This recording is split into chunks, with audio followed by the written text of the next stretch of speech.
Hello and welcome to the Non-Perfect Parents Club podcast special episodes with me, Emma. These episodes are aimed to keep us in the know, covering topics that we want to understand or know more about. I will be joined by special guests who are going to help us be informed. As always, no judgment allowed, but expect honesty, truths and a whole load of support.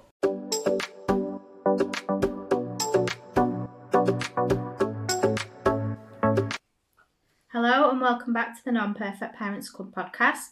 This is the very first of our special episodes where I'm inviting businesses or organisations on to give us a lowdown on things we need to know. Today I'm joined by Tarnia from TP Financial Solutions. Hello and welcome to the podcast, Tarnia. Hello, thanks for having me. It's nice to be here. So, just before Christmas, I saw an article Tarnia had posted on her LinkedIn titled "We Must Talk About Money." And I knew it was yet another topic that doesn't get discussed enough, but it should. It's that old British thing of you don't discuss money. But I myself don't have a clue when it comes to finances other than budgeting. I can organise my money from week to week and save if I have anything left, but that's literally it. And I know I'm not the only one. So, Tarnia, the floor is all yours. Fantastic, no pressure. And I think, it'll be really good in this podcast to come at it from a couple of different angles. Mm-hmm. You know, what should we be thinking about in terms of money, and specifically as parents, what can we be doing to get over this thing about we are British and we don't talk about money. So I think a good starting point always when it comes to talking about money is it's almost the boring bit, so people skip over it. But it's the protecting what you've got part. So what we like to do is obviously help people with the financial position and look at the longer term plans and how they can enhance that. Okay. But the very first thing we have to do is make sure that actually the financial position that you've got is as secure as it can be. So that brings up difficult topics again, probably because we're British, we don't talk about it, and we definitely don't talk about it with our kids, which we should. So I'm talking wills, powers of attorney, insurances. So I don't know about you, but when I was at school we never had a PHSE lesson about insurance. This is one of my huge bugbears. Don't set me off on education. We'll be here all day. But this is exactly like we need to know about this stuff, and it should be taught in schools. I think it's always been a thing that hasn't really been given the time it needs in the curriculum, you know, and it's that old adage that everybody says, you know, I know Pythagoras' theorem and I'm never going to use that in my life, you know, I'm never going to worry about the angle a ladder is leant against a wall, but actually what I do need is a will, and I do need to understand what insurances I need, and it's really not covered, so that's something we're working on locally. But podcasts like yours are really good ways of getting that information out, and anything we say today, I'd encourage that we speak to our children about it. You know, that's a really good point. Our girls are 9 and 11. We 2 years ago had our wills done. We've just had our powers of attorney done. And when they ask, what is that? What's that for? What you doing? Well, this is what it's for. And it's not always the easiest thing talking about death. No. And what ifs. But actually, kids are smart. They know people die. You know, they know that that's a thing. And it's explaining to them, actually, these things that we're doing are the kindest things we can do for the people we're leaving behind. We speak to a lot of people who say, oh, we don't have wills, power of attorney. What do I need that for? It's not my problem. I'm dead. Well, we don't take that selfish attitude with anything else. So why do we do it with that? And then from an insurance point of view, it can be a minefield. You know, it can be a minefield. And I imagine everybody who listens to your podcast gets some sort of advert from Facebook algorithms or Instagram algorithms going, life insurance from £2. Well, it's not, is it? No. You know, and insurance isn't one size fits all. So I think what people tend to do is see the headline, this is how much insurance is. Right, I'll go with that company. When actually I think it's a conversation with an advisor. You know, there's certain things like mortgages we tend not to do ourselves. We tend to go to an advisor about it. So for your listeners, I really recommend, rather than going cheap comparison site, really sit down with an advisor and go, right, what's your situation? We're all different. So looking at my personal situation, which is always the best way to explain things, is so there's me and Annabelle. We're married. Freya and Eloise, the two kids, are 9 and 11. We're both self-employed. So if we don't work through illness, we don't get sick pay. And then we've got a mortgage debt. If one of us died, the other one would have to take that debt on themselves. And then it's thinking about things like not just death, but illness as well. So our personal circumstances, that we have insurance to cover the mortgage for death. So if one or both of us were to die, that mortgage is cleared. We're both self-employed, so we have income protection. So it's almost like private sick pay that you buy yourself. It doesn't kick in straight away. It depends on how much savings you have and how much you can afford. But protecting your income, you must know so many people who are self-employed. Who maybe have gone from having employment. You get paid if you're off sick, or you at least get statutory sick pay from the government after it, which again isn't enough. So it's thinking about those things of, have I protected my financial position? If not, I recommend people listening would start there basically. And I think the thing I find with like insurance is as well, like, I just don't understand it. I don't understand what I need. I don't understand like what it. There's so much out there, like you say, these adverts pop up, and it is like a minefield. And it's all moving parts. It's how long do you take it for? How much? Is it single life? Is it joint life? Is it what is it? And I understand, it's a complicated area. So if you're guessing almost by going on comparison sites, you run the risk of paying for something that's not going to do what you need it to do. So I suppose the silver lining with speaking to somebody like an insurance professional, so that's something that we deal with as well. You don't pay for the service, so it wouldn't be, right, you came to me and we'll charge you 200 quid for having a chat with you. It's commission based. Any advisor that you speak to, this tends to be how it works. They'll get paid a commission from the insurance provider that they recommend you go with. That's good to know. Your premiums, your monthly premiums might be slightly higher because you're paying for that service. But it's spread out along the term, but then at least you've got peace of mind and also financial protection that's right. So we're regulated by like the FSCS, which is the hardest acronym ever. So if our advice is wrong, or if any insurance broker's advice is wrong, and you've got recompense, you can complain and say that was wrong. Whereas if you go and click on and it's wrong, and something terrible happens, and you ring the insurance company and go, oh no, it doesn't pay out for that. It's on you. So it's almost multi-leveled. So definitely, I don't want to spend the whole podcast talking about the miserable stuff, wills, powers of attorney and protection, but just get it done. It doesn't need to be as expensive as you think, especially with the wills and powers of attorney. Because I think, like, just for insurance, I think that's something that would have kind of maybe put, I mean, we've got insurance now, but it's that thing of, how much is it going to cost to even speak to someone? So it's absolutely. good to know that, like, it's how and it can be budget driven.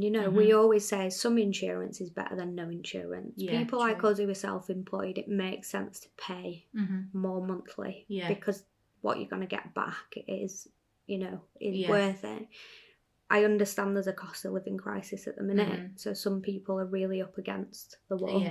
And it's looking at budget. What can you afford? And it's being honest with yourself as well. You see people, I can't afford that. But they don't realise the spending habit. So that probably leads on nicely to the next bit of the conversation is, once you've got that protection in place, it's reviewing your spending habits. So I'm a bugger for chippy. I think Friday night you'd be working hard, you go, what we do for tea again, with the kids, and what have you sorted it? No, have you sorted it? Let's just get chippy. And it's easily done, and we earn our money, so we should be able to spend it however we want. But I think it's a prioritising kind of thing. So the next kind of bit I would say is looking at your income and your outgoings and what are you actually spending money on. We speak to so many people who bury their head in the sand and they go, I think I said to you when I came in, there's not enough month at the end of my money, and that's exactly what it is. But it's because they'd never look at their online banking. They just go, oh, it's all gone before. So whatever people use to do that, and time's gone by, people might have a spreadsheet or a notebook or whatever. I think that there's apps that does it for you now. I know my banking app with Starling, you can analyse what's going in, what you've spent your money on. So I'd really recommend. Knowledge is power. Don't just ignore it. Don't just go home, oh, my money's gone. I have no idea where it's gone. It's looking at it. And I don't know about you, but during lockdown, people subscribed to stuff. That made sense during lockdown, but now we're not in lockdown. It doesn't make sense. So and that's one of the things that I'm really bad at doing is like starting up a payment with something and then just not cancelling it.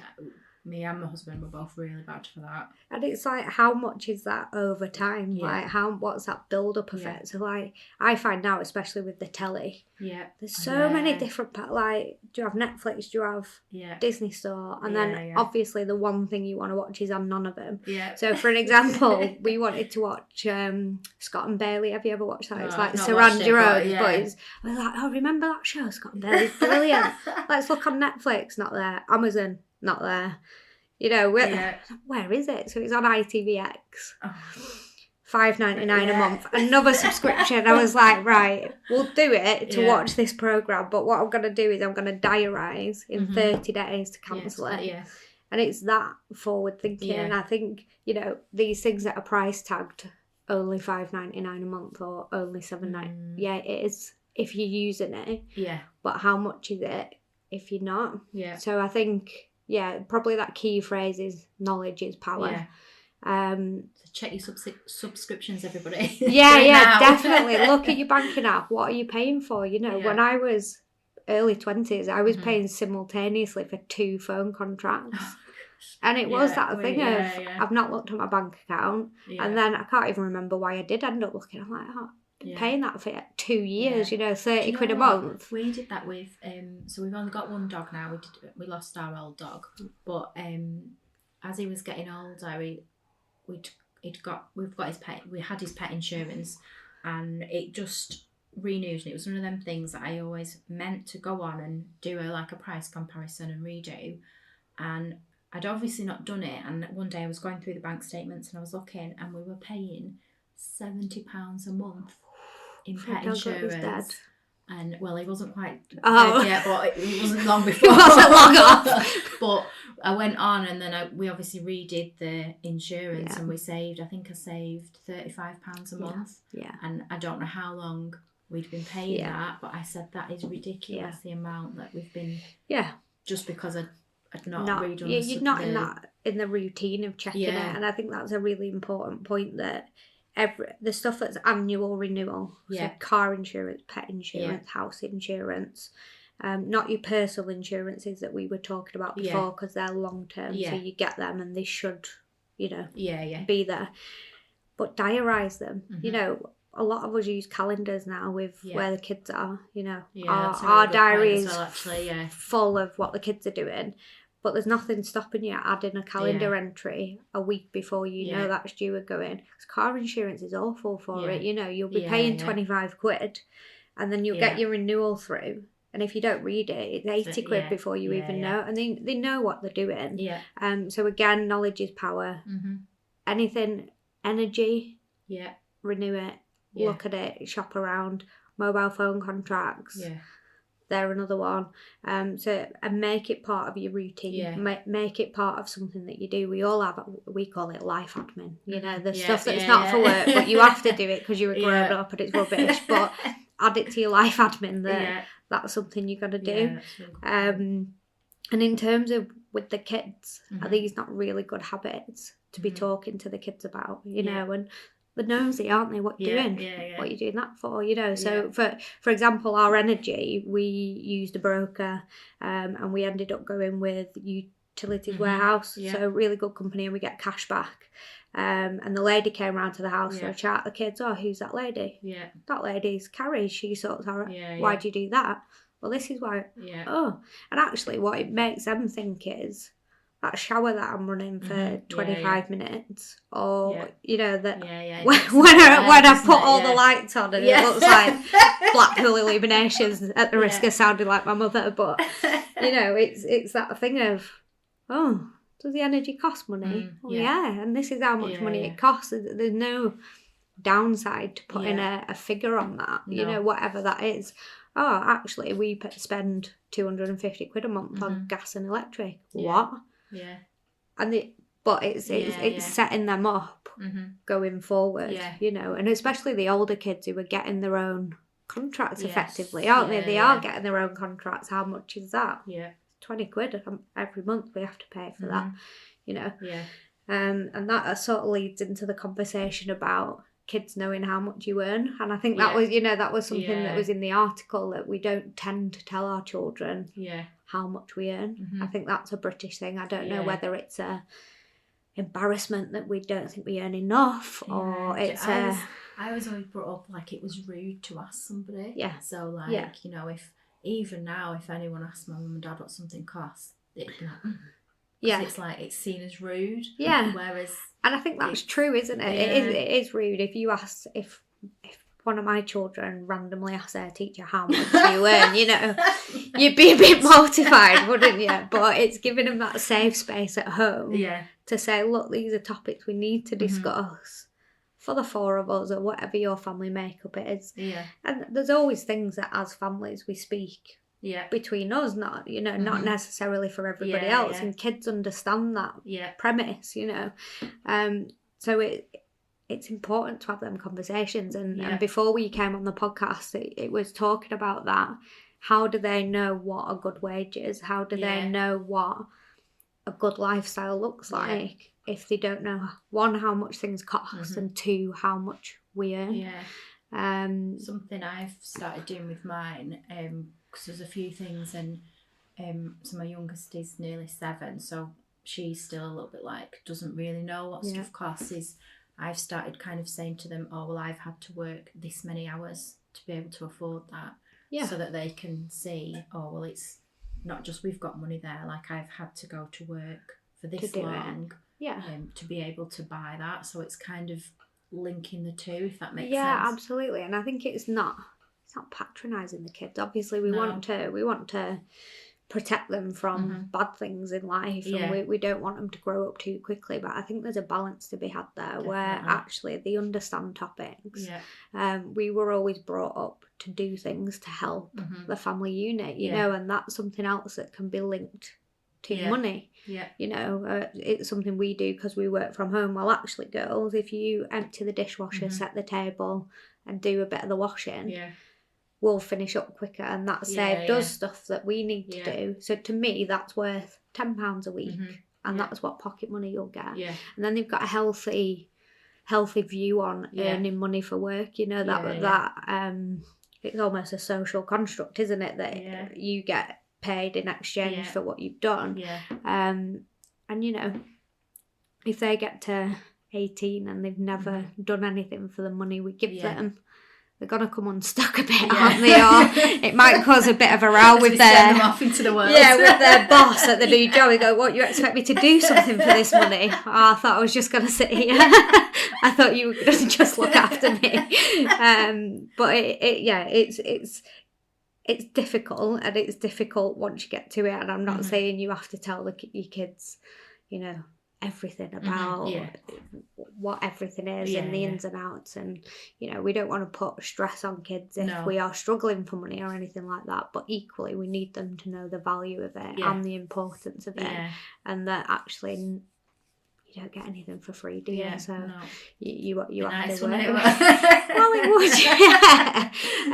would. So interestingly, at school yesterday, Eloise came back and said that they'd been talking about dream jobs and salaries, and it's nice. It's nice to hear that's computing a little bit. That actually we don't just go to work for fun. There's a money element there, and I think what we were talking about, a British thing is.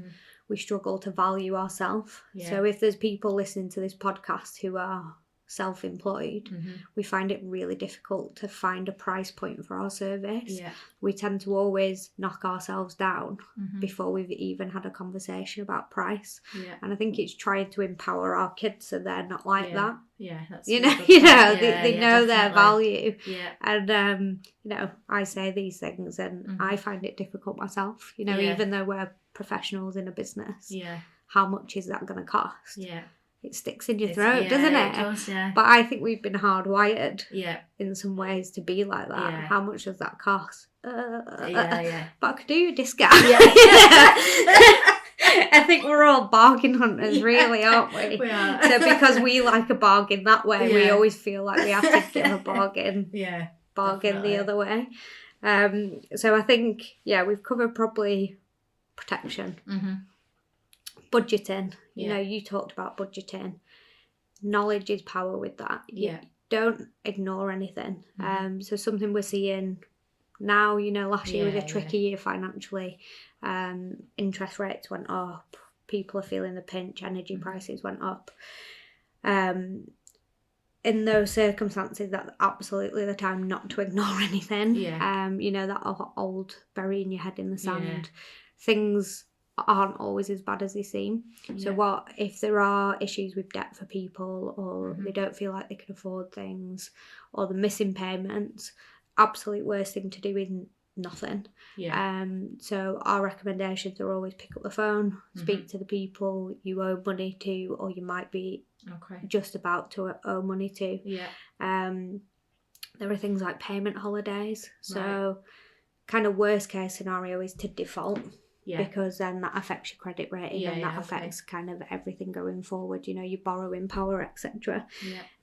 So if we can avoid the situation where we default in the first place, and especially, off the back of COVID, off the back of the cost of living crisis, a lot of these companies are set up to deal with that now. Probably pre-COVID, if you rang and said, I want a holiday from paying my direct debit, they'd be like, huh? Can we do that? Is that a thing? Whereas now it kind of drags the companies into a position where they can do it. So it'll always need paying, but it buys you breathing space to just give you a couple of months to kind of get back on track. And there's no shame in it. I think we've all been in a really tricky position over the last 3 years. I think even the people who are really well off, you live within your means, don't you? So everybody feels a pinch, so don't ignore it, deal with it. There's really good local support and national support, so I know you'll have listeners kind of everywhere. So Citizens Advice are really fantastic. Again, a free service that is there. Private, confidential. They deal with this stuff all the time. So that's not saying you like everybody else, but they know how to deal with it. There's no judgment there. So managing your position and being aware of what you got, it is the key to it, and not letting things get too far. So debt tends to have a hierarchy of debt. You have debt that's high interest, like catalogues, store cards, and then your lower interest stuff like your mortgage. So we always recommend you pay the higher interest stuff, focus on that, try and get that down, because that's costing you more money effectively, and then work backwards from there. And if you struggle with working out, which is, people like us will speak to you about that. People like Citizens Advice will speak to you about stuff like that, so you can prioritise what needs dealing with first. So that went down a slightly more serious path, didn't it? But I think it's pertinent, and it's worth talking about it. It's so easy to bury your head in the sand and pretend it's not happening. But obviously that's never gonna work well, is it? So. No, it never does, and I think some people think, my luck will change, or something will change, and it'll sort it all out, and lottery wins or scratch card wins, but they're few and far between, so we need to deal with it before it kind of gets any worse. So from a we're building up a picture here really of how we should deal with things. So it's the protection bit's done, the incoming and outgoings, and then debt if there is any.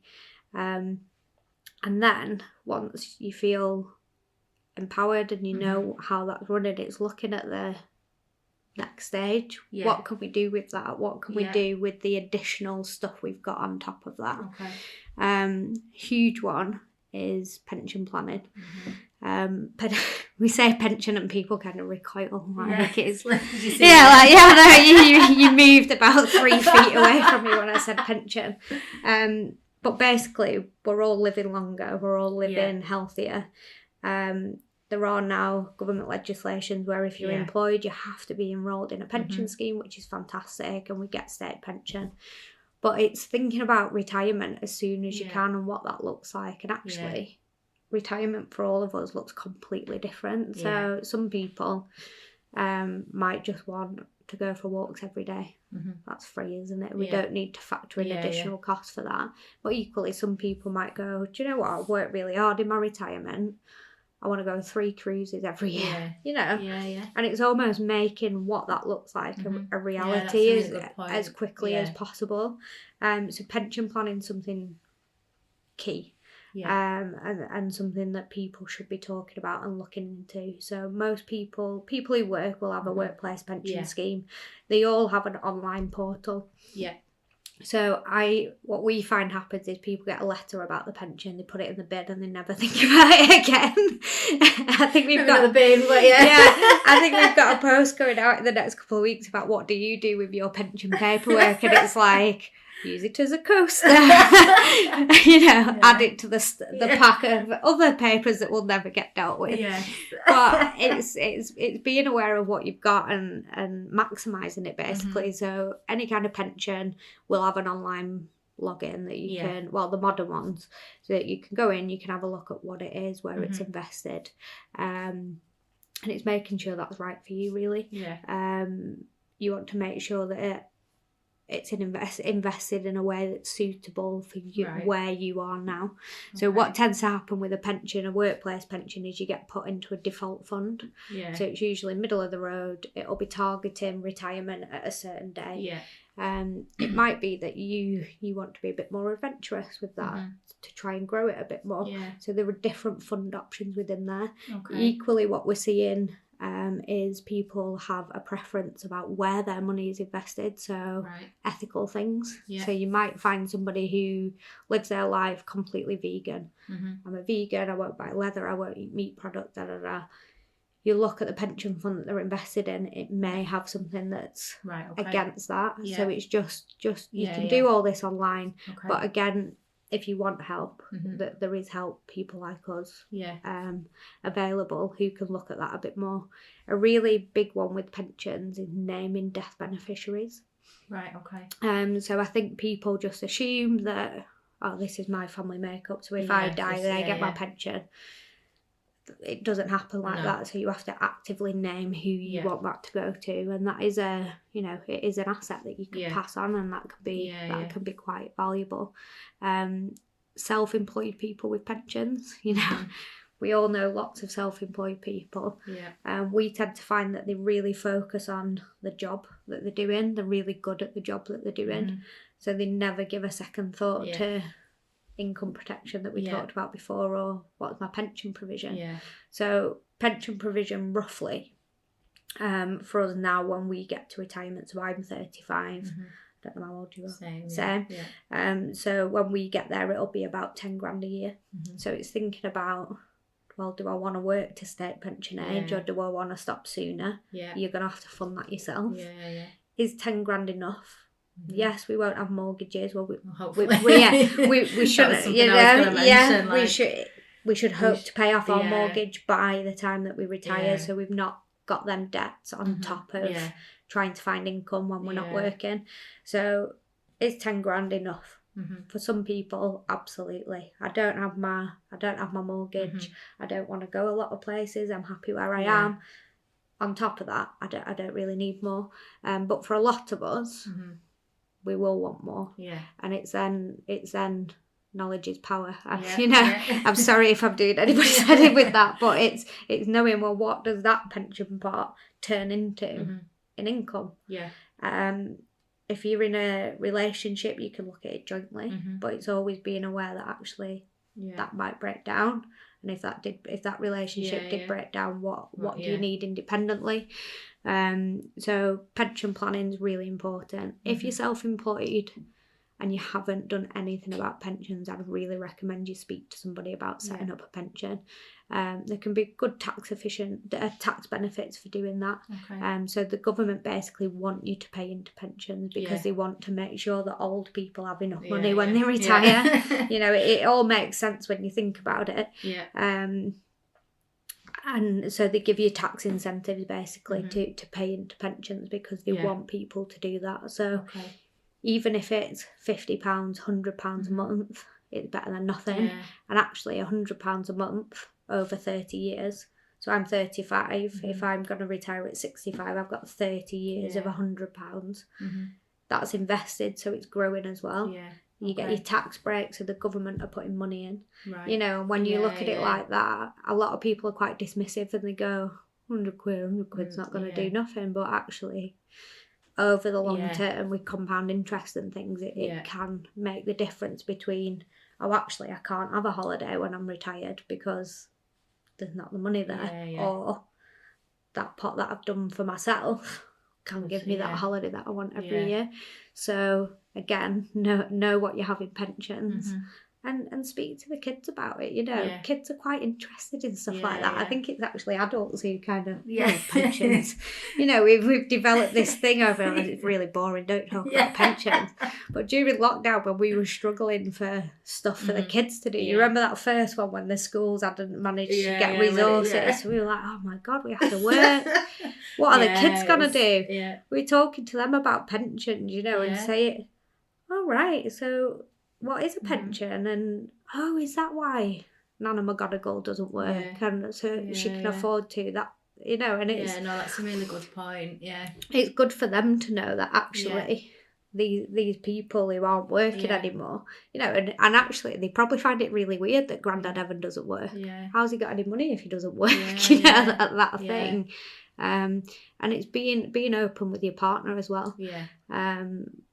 We all have different relationships and different makeups of how that works, but the sooner you can have open conversations about pension, what does our retirement look like, when are we actually going to stop work?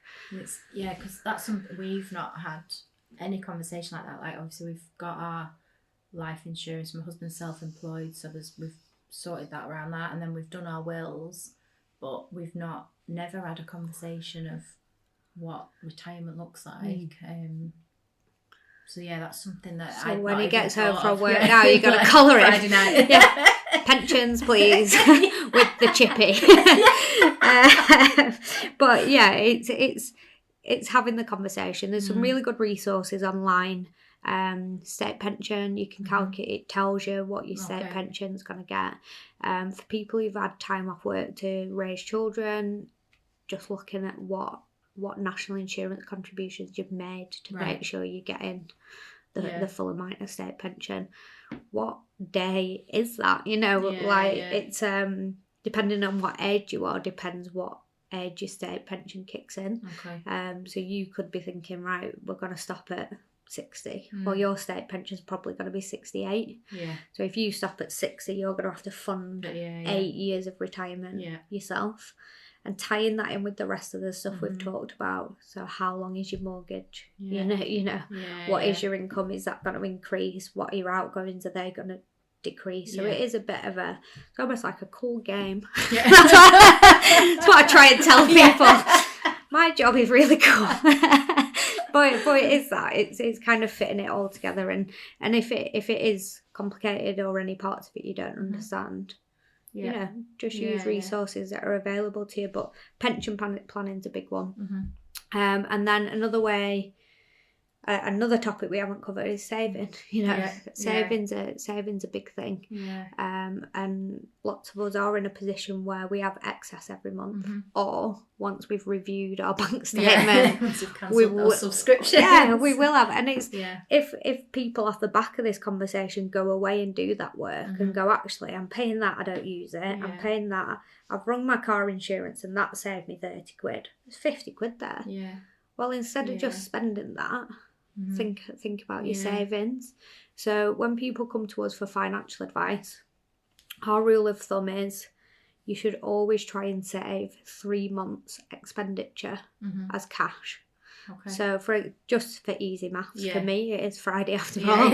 If your expenditure is £1,000, we'd expect to see £3,000 in an accessible cash account that you can use if something goes wrong. Yeah. For example, a boiler. Yes, yeah. Keep it on topic because your family are mechanics. The car blows up. Yeah. What amount of money is going to mean you can deal with that without there being chaos, without it going, actually, it's the car or the mortgage. Yeah. And we need the car fixing. So as a starting point for people listening to this, well, what level of savings should I have? We'd always say keep 3 months. Yeah. For some people's circumstances, if they're vulnerable or if they've got, health issues, we might say 6 months. Okay.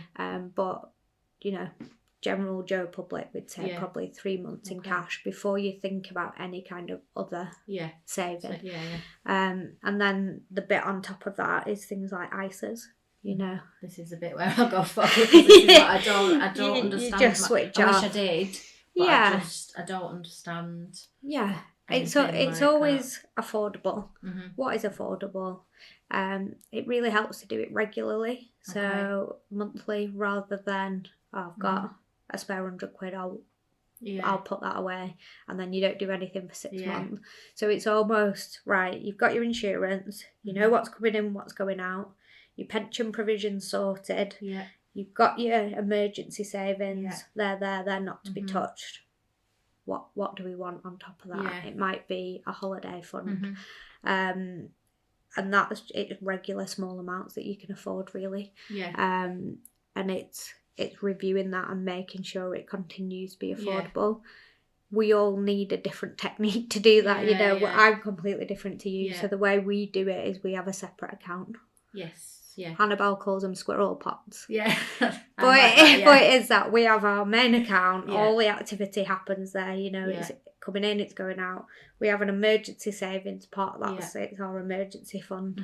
That's what that is. And then anything on top of that, in terms of cash savings that we need, it's in another pot of, right, if we want to go on holiday next year, how much have we got? It's in there. Yeah. And we're regularly, and it's a direct debit. If I say direct debit, I probably mean standing order. I get confused as to which the two are. I probably shouldn't, but I think because they were direct debits, I've never got in the habit of saying standing order. Yeah. But it's just setting up a regular transfer. Yeah. So you're getting in the habit of doing it. Yeah. You don't have to remember it. No. Because I think we have so many pressures on us that we have to remember. Yeah.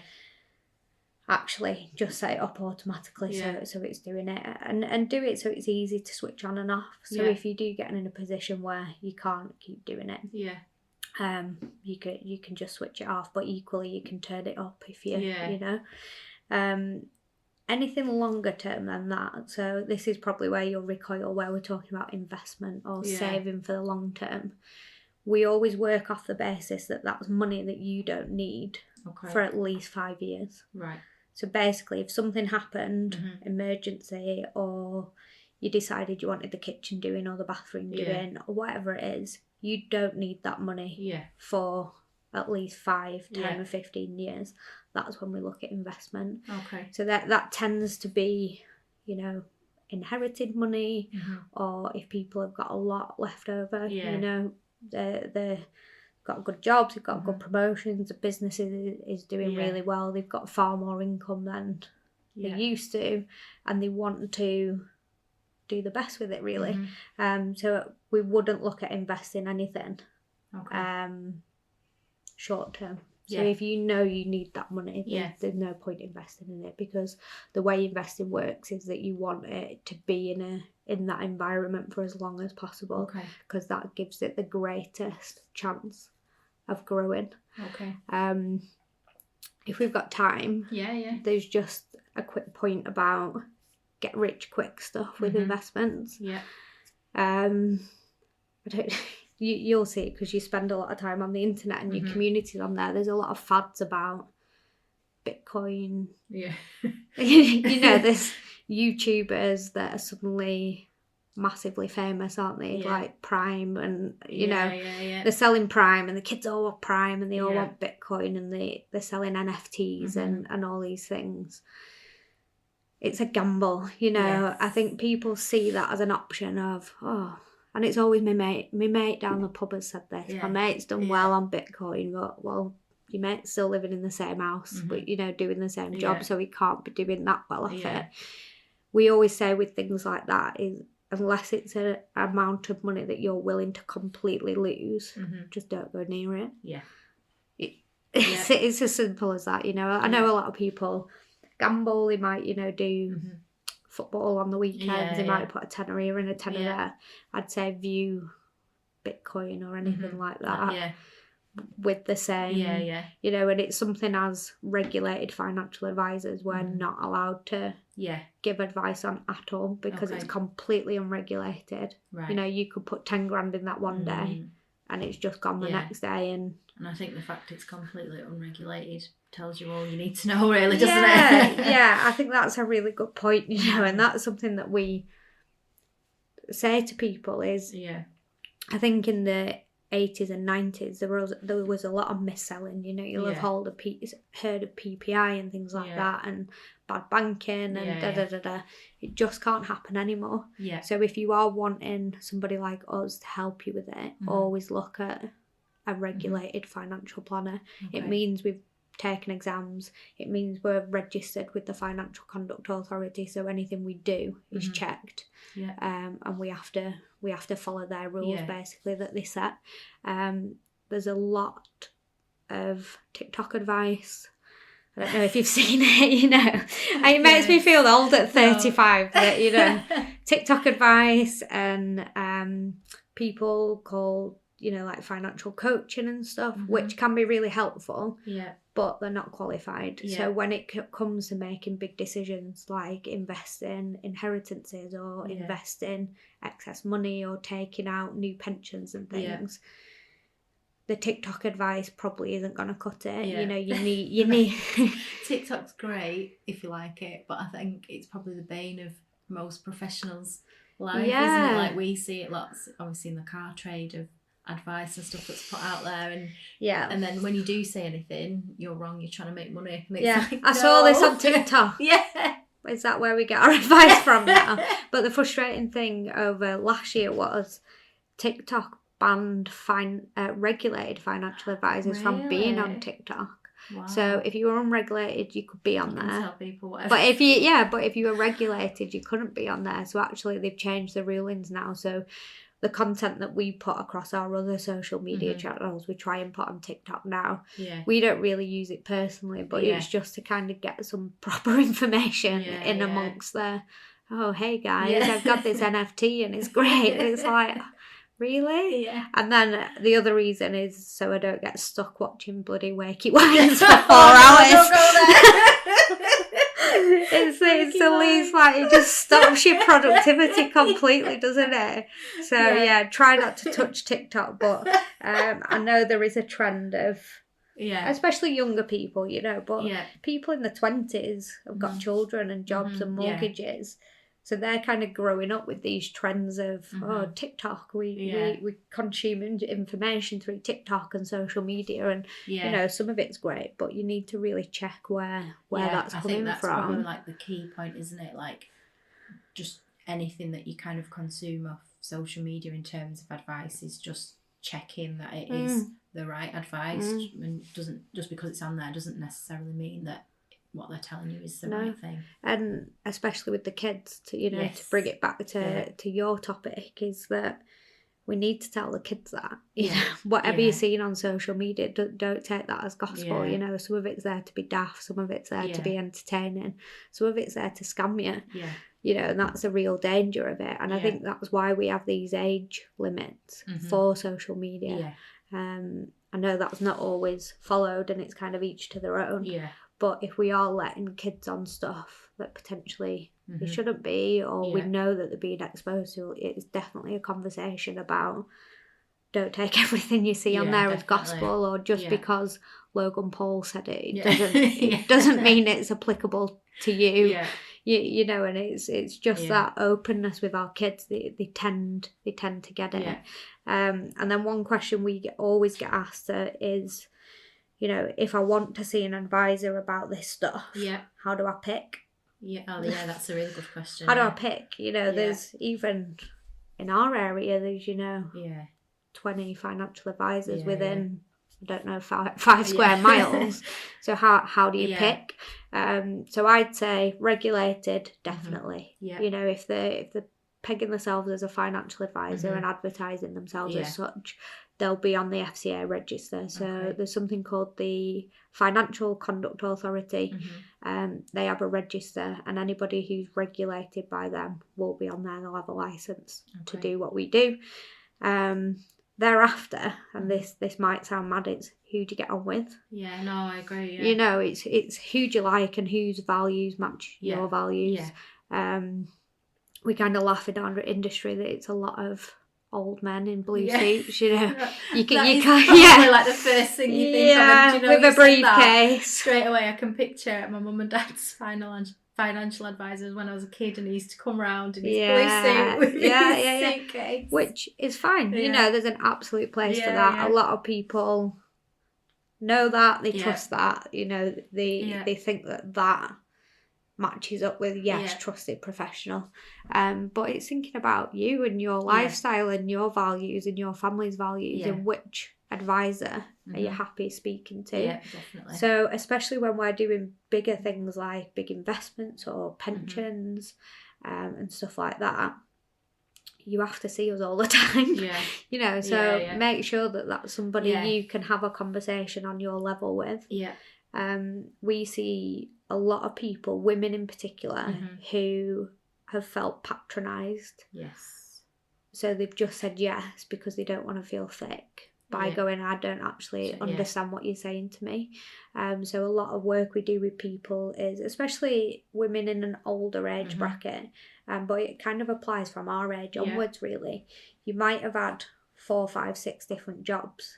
You might have picked up a pension from each one. Where do you put it? Is it best to put it together? How much is there? What does it mean? They're the conversations we're having with people. And what has happened, and a lot of our clients go, do you know what? This financial advisor really confused me. I didn't know what they were saying. I felt flustered. I felt under pressure. I felt like I couldn't admit that I didn't understand what he was saying. So it's your money. You know, you've worked bloody hard for that. I think just because I think predominantly my listeners are mums. They're not, I mean, there's a few dads, of course, but it is predominantly mums. So I think just to kind of echo that is to say, you know, do make sure that you're comfortable with who you're speaking to, and just because you're a woman doesn't mean that, you know, you just have to kind of go along with what you're being told. You know, you can stand up and say, I don't understand. And there's a lot of work being done at the minute. It's called Wealthy Her. Quiltachievia are doing it. It's all online, and they're looking at, in the future, the women of this country are going to hold more wealth than men. So basically, you know, various reasons. We're living longer, we're inheriting more money, because we've been caring for the parents, and they're passing on their wealth to us. So it's really empowering women now to make their own decisions. It's not, I think traditionally, and probably 10 years ago when we were working in practice and things, you would see man and wife. You know, it was that very you didn't have two women or two men or you know, we're thankfully living in a really diverse community now, but you get man and wife. Generally she'd be like, he deals with the money, so I don't know what there is. It's that bit of, you should know what there is. And you know, we see this through life stages for the women. We've almost got caring penalties. So we look after our kids, we look after our sick parents, we look after sick other people that we know. We're out of work because we're looking after children. Men can build up bigger pension pots because they're working. And one thing we see quite a lot is people come to us going through a divorce.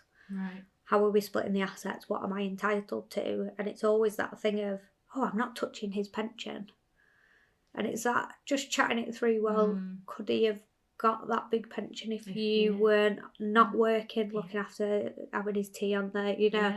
And I know we're moving away from these gender stereotypes, but as we're putting this podcast out to generally women, I think it's a really important thing. Where, you know, important. that balance works for some people where one partner, whether it be a man and a woman or whatever, one partner deals with all the money. I don't think it works long term. No. You know, we're seeing huge numbers of people separating. You need to know what's going on, because actually if something goes wrong, you're in a real position of the opposite of power. I think as mums, we need to start valuing what we do as well. Like, just that for me is like a key thing of like the mums, obviously not in everyone's circumstances, but the mums usually at home with the children, and the partner's going to work so he can get that bigger pension or whatever. Well, you know what, if we you're were enabling doing that, them to do it, you know, and if that is like that holds huge worth. Like, it's that kind of valuing what we're doing in monetary terms. And we just need to kind of be aware of when we're at home, we might not be bringing our wage in, but what we're doing holds huge value. And it's about having an equal partnership with who you're in a relationship with. And again, it comes back to really nicely actually what we started this off with. We need to talk about money. Because actually, if you're in a relationship where the breadwinner, say, won't talk to you about money, you're on the back foot. You know, and it's not a nice position to be in, and it can go wrong. So have those conversations, make it a healthy thing to talk about. You know, we're all brought up differently. We all have our different hang-ups. You know, I'm from a very working class background. We grew up on a council estate. There wasn't holidays and excess money, and it was brilliant. You know, we had a brilliant childhood, but it wasn't centered around money. So we all have our different hang-ups about it. Equally, some people come from really wealthy backgrounds. They've not been able to do that for themselves, so potentially overspend. But talking about it makes it easier and makes you understand what your relationship is with money, and almost normalizes it. So, you know, if there are people listening who have kind of got a power dynamic wrong when it comes to relationships, hopefully take this as that starting point. But also, there will be people who are in advisor-client relationships and they just don't like it. So it's shop around. You know, why would you go and see somebody every year, pay them money when you don't like them or you don't trust them, or they've not provided you an environment that makes you feel good? You know, and that's what it should be. It should be empowering conversations rather than, oh, you need to do this and this.